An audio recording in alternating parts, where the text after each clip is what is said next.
Hey everybody, how's it going? Just as I said with my top 5 films list of 2012, I would try to get my top 5 games list before my first week of recovery was over. Now that I have a chance to get it done, let's go ahead and get it over with.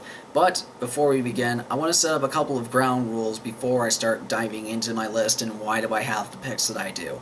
Now, keep in mind that I spent literally the entire week trying to think of what games really mattered and what games left me with much of an impact over the course of the year. And I have set up a couple of rules for myself just to keep the integrity in check, and like I've said with my top 5 films list, these are going to be the ones that I personally had some attachment to. Rule number 1, I cannot put a game on this list unless I have played it from beginning to end during the course of the year 2012. So certain games that may not be on this list, or you would think might be on this list, or say that why isn't this one on the list, it's either because I didn't get a chance to finish it, or I haven't gotten around to playing it. So it may not be because it's not because I don't like the game enough, I just haven't gotten around to it yet. Because I'm only one person, I have only so much time in the day beyond everything else I'm doing in my daily life and personal life, that I just don't have the time between the movies, the films, the anime, everything else in general that I'm seeing on top of the games I'm playing, just to put everything and put all my time into doing this. So there might be some not on this list that you will see, some not on this list that you would expect, but that may not mean I like them any less, it's just I didn't get to finish them.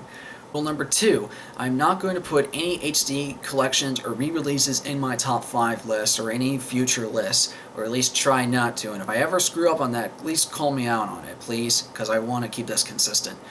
I just feel like it's kind of cheating to put something that was released before on this certain list that's just an HD makeover for something, and let me be clear, ports are fine.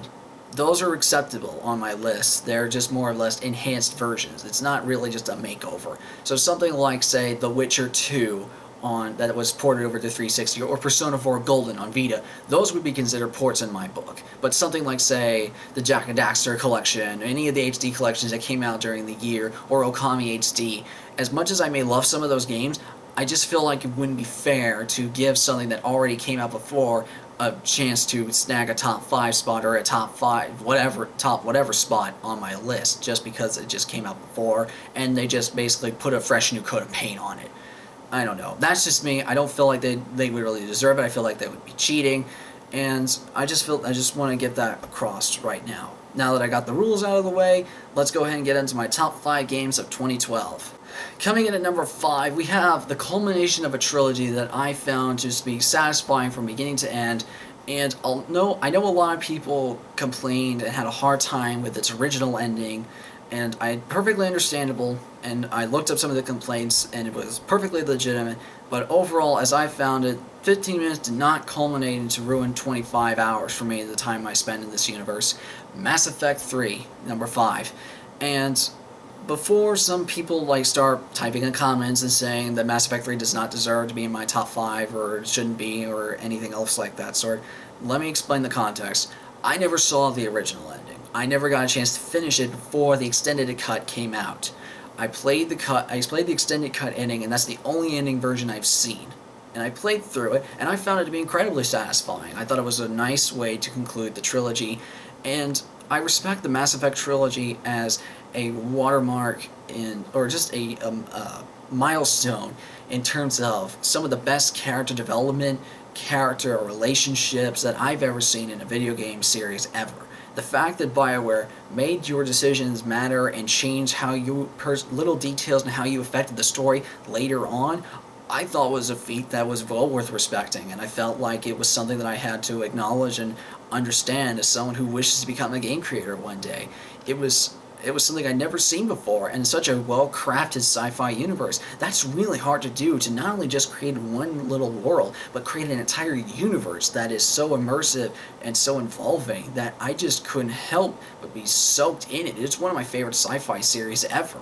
And I love the Mass Effect trilogy. Mass Effect 3 I thought was a fairly satisfying conclusion. I will admit it's probably not my favorite in the series. Probably Mass Effect 2 would take that spot.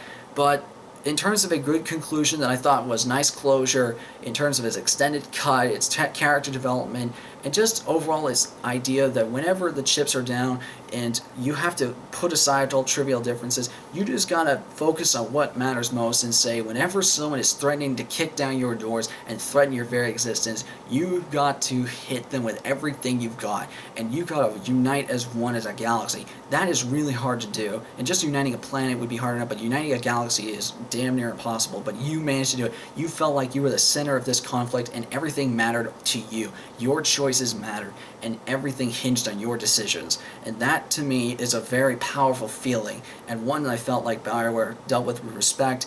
And sure, the ending is still subject for a lot of question and debate, and I'm sure a lot of people are going to be commenting about that for years and years to come and complaining about it. But me personally, I found the overall experience of Mass Effect 3 and the Mass Effect trilogy in general too good to ignore, so for that, Mass Effect 3, you earn your spot to me at number 5. Coming in at number 4 is a game that a subscriber of mine recommended to me, and one that I wasn't originally going to play during the course of the year. I would probably pick it up in maybe like a bargain bin price and just pick it up out of curiosity. But if he hadn't suggested it to me, I probably wouldn't have had one of the most enthralling story experiences and epic experiences I've had all year. And this was a game that I literally beat in one night, but not because it was too short, but because the game was so involving and so engaging in terms of its storytelling, in terms of its themes and its characters, and all of its different settings and its really interesting mythology. I just felt like it was more than worth the spot on my top 5 list. Coming in number 4, I have Asuras Wrath. Holy crap, this game was the definition of an epic experience during the course of the year. A lot of people may give it crap for maybe its simple, minimalistic gameplay, for not being as deep as some other action titles. But to me, I felt like whatever they did, what Capcom and CyberConnect 2 did include with Asuras Wrath was more than adequate to justify the storytelling experience. It was so enthralling, spanning thousands of years. The score that was fit perfectly in terms of the tone of the game, and I just found it to be one of the most just enthralling experiences. That's the best way I could probably describe Asuras Wrath, is enthralling.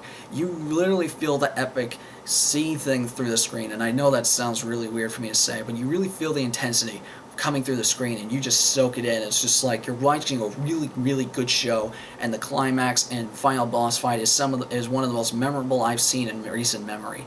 Asuras Wrath to me was an example of a god that had a main character that had a lot more depth than I originally was going to suspect, and I thought it was just going to be a simple revenge story, kind of like God of War.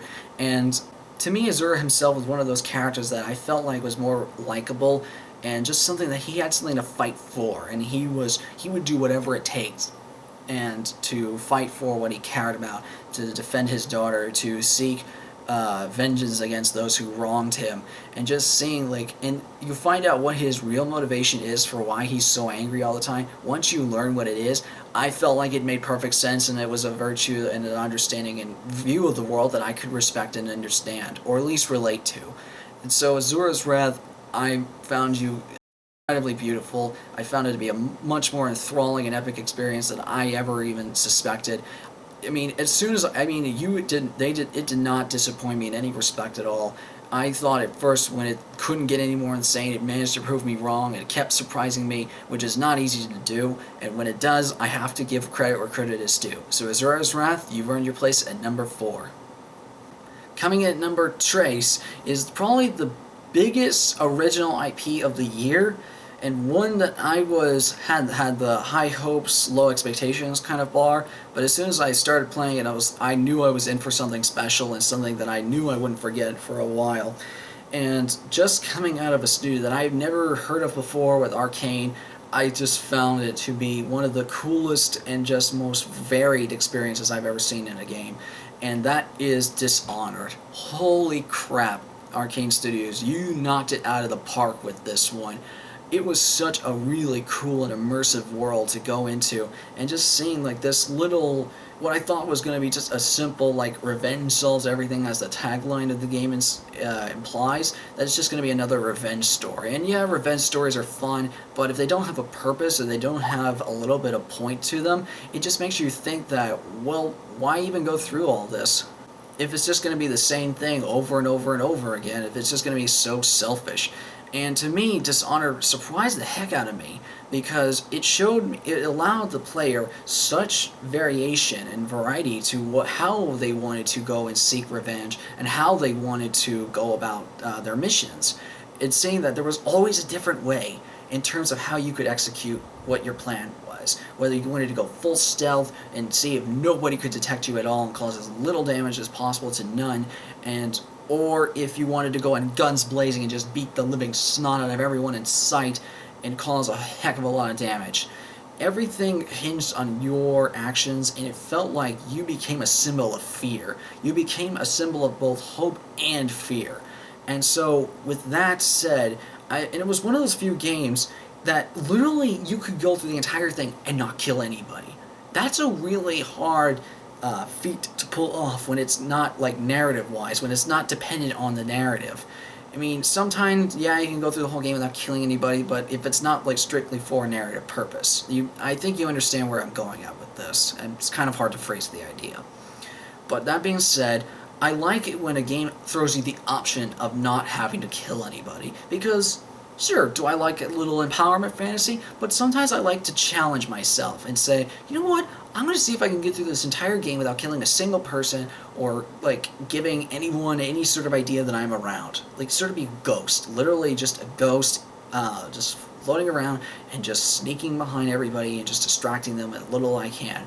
And so Dishonored to me it was one of those ideas that to me showed a lot of to me, Dishonored showed the idea that a player could really demonstrate how they would react to a revenge story like this, and allow it to flow into your own hands and say, what would you do if you were betrayed in this manner, according to the story? Would you seek personal vengeance against those who wronged you, or would you take maybe the high road and seek a way to have justice served upon them and get your own satisfaction, but at the same time help those who may be unaware of your actions, but those who wronged you affect others? And so in a way, you are not only helping yourself, but helping others in an indirect manner. So it to me showed that you don't have to kill people to get your way. You don't have to kill everybody. You don't have to go in and turn the whole room into a bloodbath just to make things right. There is another way. There is always another way to solve a problem. And to me, Dishonored was an example of that. There may be a couple of plot holes I could think of, and the silent protagonist thing may be a little bit, I don't know, disagreeable, I would say, but that's such a minor gripe in terms of my overall experience with the game. Dishonored, to me, was just one of the most fun experiences I've had all year, and it more than earns the bronze medal of the year. So Dishonored, you've earned your place at number 3. Coming at number 2 is a game that I was so pumped for that I could not literally contain my expectations. It was probably my biggest, most anticipated action title of the year, and I just literally I was literally sitting in my seats and just waiting anticipation and thinking to myself, I really hope this isn't bad. And with a series as potential as this, I feel like there's really something good that can be done with it, like the Avengers for this kind of franchise, and you'll see where I'm going with it once I see it. And I'm really worried that THQ is going to lose what's going to happen with the series now that THQ is kind of going under. And you probably can guess what it is right now. It's Darksiders II. I absolutely adored this game. I love every moment I think about this. Every time I think about this game, I love it more and more. This is, to me, the definition, or at least the definition of this year, of what a good sequel does. It improves everything that the original did. It tries to incorporate new elements and executes them very well. It gives a good story. It gives a good score. Everything about this game was done well. And as I've said multiple times in my videos, as long as you execute everything in the game perfectly well, that's all it should matter. It's the execution that matters. It's the final culmination of all the things that make the game what it is together and makes it a good, cohesive whole. And to me, Darksiders was an indicative measure of that. And just thinking about it makes me very, very happy. I am so glad that it lives up to all my expectations and my hopes. And I really hope this series continues. To me, there's so much going for this series now, or there's so much potential left with it, that I don't want to see it go away. Not just yet, not before it's time. And I really hope that someone picks up the Darksiders series, sees what good it has, and makes it improve continuously, like the Avengers. And I'm hoping maybe with it get a good Darksiders 3, Darksiders 4, and maybe a Darksiders 5, where you have all the Horsemen of the Apocalypse brought together for one gigantic final battle. And that would be really sweet. I would most definitely look forward to that. And so the fact that they took a world that a lot of people are familiar with, or aspects of a religious war that a lot of people are familiar with, and putting it in a different light, and making the Horsemen of the Apocalypse sort of like anti-hero / kind of a justice system, or keep the balance of power in check, it just made it feel like it was an idea that was both fresh and familiar at the same time, and I thought it was executed pretty much flawlessly in my mind. And I know a lot of people may not have played Darksiders 2, and I'm sad that it didn't really live up to THQ's expectations. But that being said, I thought what you did with Darksiders 2 and Vigil games, I'm very satisfied with. And to me, Death is one of those examples of a character that will do whatever it takes to maintain their integrity and show that they will do what it takes to maintain the balance of things, as well as redeem the name and honor of someone that they know and care about. It's just one of those. It just feels like one of those cohesive sequels that it just does everything right. That's probably what the bottom line I'm getting at. Darksiders 2 just does everything right. It does everything it needs to do well, and it just does it to a mere sheen, and I'm more than happy to say that Darksiders 2, you've earned the Silver Medal of the Year at number 2. Alright, number 1, the coup de grace, the creme de la creme of the year, the gold trophy, the platinum medal, whatever you want to call it, of the year. The game that literally took me places and put me through every emotional spectrum that I could possibly want in a video game, doing it in such a way that I could never have imagined, and making me feel certain emotions that is so rare for me in a game that it literally brought me to tears. It is the definition of short but sweet and to the point. You guessed it, my number 1 game of 2012 is Journey. Holy crap. I was so worried to put this on my list. At first I was really hesitant to put this on my list because I've gotten so much crap for defending this game.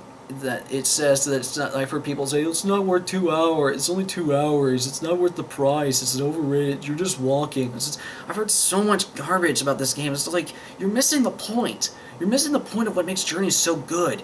It doesn't need to do anything more than what it already does well. Everything in the game itself is executed flawlessly. It is practically a mirror sheen. Everything in the game is polished so well, it makes you feel like it's just one of those magical experiences. I feel like if gaming didn't have something like this, it's genuinely missing. And I feel like the gaming world would be a lot less more than what it can be. It shows what gaming can ultimately be, an expression of someone's mind and someone's own personal relationship, or just idea in general. It shows how imaginative people can be. And to me, the ultimate lesson that Journey shows is how simple it is, and the fact that it is something that is so personally relatable to everybody who plays it. I mean, if you think about it, Journey is all about a reflection of life itself, and I'm not trying to sound overly smart or pretentious or anything like that. This is all just general, sincere thought as I was going through the game the first and second, third, or it's the 7th time. I mean, I literally was thinking this the entire time I was going through it. And a game that makes you feel every emotional spectrum in the span of 2 hours, I mean, that's a feat. That's a really hard thing to do. I mean, some games have a really hard time making you feel one emotion in the span of 20 hours, let alone every kind of emotion that you feel in 2 hours. I mean, you feel happy, you feel curious, you feel sad, you feel lonely, you feel cold, you feel desperate, you feel scared. Every kind of emotion you can possibly feel, you feel in some way during the course of Journey. You sometimes have moments of awe and wonder, and it's just visual beauty. You cry at some of the score. Literally, I cried at the ending credits theme song. I know I'm sounding like I'm completely fanboying out for Journey, and you know what? That may be the case, but to me, this is just an example of gaming as it ultimately can become. Something that is just done so well. Everything about this game, I love to death. I absolutely love Journey. In fact, I would love to hug every single person at that game company for what they did. I just... and it's so ballsy in terms of its multiplayer. I could literally go on about this game for hours if I wanted to, but I'll try to keep it short for the rest of this. There's so much about this game in multiplayer that it's a multiplayer that I felt like was so ballsy that you made it feel like you didn't have to talk to people to form a bond with them. You can just make idle chit chat, or like little tunes, as they like to call them, or singing, that you made it feel like you were having a conversation with them without really saying anything. And sometimes you will, during life itself, you will have people come and go throughout the course of your life, or you'll have that one person that sticks with you for a very, very long time, until the very end. And it just makes you feel like your experience was all the more worthwhile, whether by yourself or with a partner. It doesn't matter who, whether it's your best friend, or your girlfriend, or your boyfriend, or whoever, or your significant other, or anyone in general.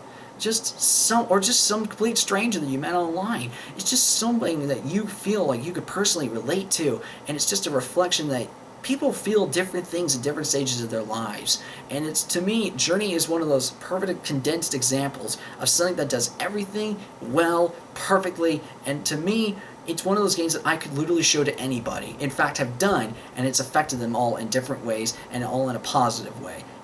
I've shown this game literally to, I think, about 8 people so far. It's all different range of people. Some people who are gamers, some hardcore gamers, some casual gamers, and some non-gamers. I've shown this game to them, and they have said, holy crap, that was amazing. They literally could not believe what they saw. And that to me was saying something. I was like, wow, this is a game that can literally touch anybody. And that to me is a more than worthy aspect of the game itself. Bottom line saying, it's just, Journey is just, to me, one of those games that just did everything right. I love it to death. I'm more than happy the fact that it has won multiple Game of the Year awards from other publishers and other outlets. Journey to me is one of those games that I felt like if the gaming world did not have it, something would be genuinely missing. And that's for literally from the bottom of my heart. I literally feel every emotional aspect of Journey. I love the score. I love the design. Everything about this game just makes me think, yes, that got it right. It did it well. It did it perfectly. It did it flawlessly. It's just, so good. So good. And so, everybody, with that said, I will, and hopefully I want to do a proper review of Journey one day. And I practically did this one in the course of this top 5 list, but I really want to break it down and see, Journey as a whole, and review it properly and give it a proper rating one day. And who knows, maybe it'll be in my season 2, who knows. But that said, Journey, you earned the gold medal of the year. Journey, you more than qualify for my #1 game of 2012. So everybody, thanks for watching my top 5 games of 2012, and I know I said I couldn't make any promises of getting my Gunbusters and Assassin's Creed 3 reviews, but after thinking about it over the course of my recovery, I thought to myself, you know what? If I'm going to review Gunbuster, I might as well do it with a sequel back-to-back, sort of just do both of them one after the other. And with Assassin's Creed 3, I just feel like it would be a little weird to not include the other ones in the installments. So maybe one day, once I actually get a chance to, make a bigger, get myself a little bit more established foothold in YouTube, or at least get my, ankle deep. And maybe I can come to the Assassin's Creed series and review the original, sequel, Assassin's Creed 2, Brotherhood, Revelations, and 3 all in order. So maybe do a giant Assassin's Creed marathon. That would be fun. So just to get those out of the way, maybe I'll get to those later on, but even now, I think I'll end Season 1 with this top 5 list of 2012, as I said I would. And so, with that said, I hope you enjoyed this list. And if your list may differ from me, that's perfectly fine. I fully expect it to differ than mine. And I'm sure I'm going to get a couple of opinions that says that my list is wrong, or I'm stupid, or some other pointless, trivial garbage, or something like that. And you know what? If you guys disagree with me, that's fine. You guys are entitled to your tastes. I've explained to you why certain games are on this list, or why they're not on this list, and have reasons for them. And some of them may disagree with or just ignore them, but either way, you're entitled to your tastes, I'm entitled to mine. I will try to be respectful to yours. But please, tell me what was the game that to me made your year? What was the game that you felt like, yes, that was the best thing I played all year? And I know some people are going to say Walking Dead, some people are going to say Persona 4, some may say Far Cry 3, some people may say, what else? What else came out this year?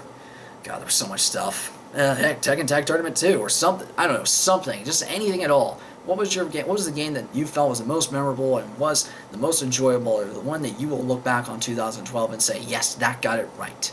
So without further ado, I will close out Season 1, and I will see you next time in Season 2. And as always, everybody, I'm Perry, the One-Armed Legend. You name it, I can play it.